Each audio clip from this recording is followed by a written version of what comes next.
ശേഷിച്ചിരിക്കുന്ന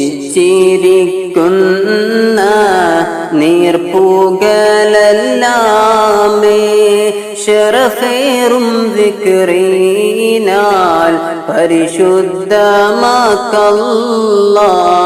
ഹസ്ബി റബ്ബി ജല്ലല്ലാഹ് മാ ഫീ ഖൽബി ഗൈറുല്ലാഹ് നൂറ് മുഹമ്മദ് സ്വല്ലല്ലാഹ് ലാ ഇലാഹ ഇല്ലല്ലാഹ്.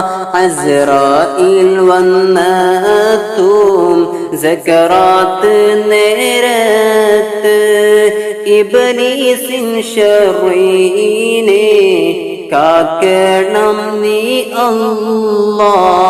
ഹസ്ബി റബ്ബി ജല്ലല്ലാഹ് മാ ഫീ ഖൽബി ഗൈറുല്ലാഹ് നൂറ് മുഹമ്മദ്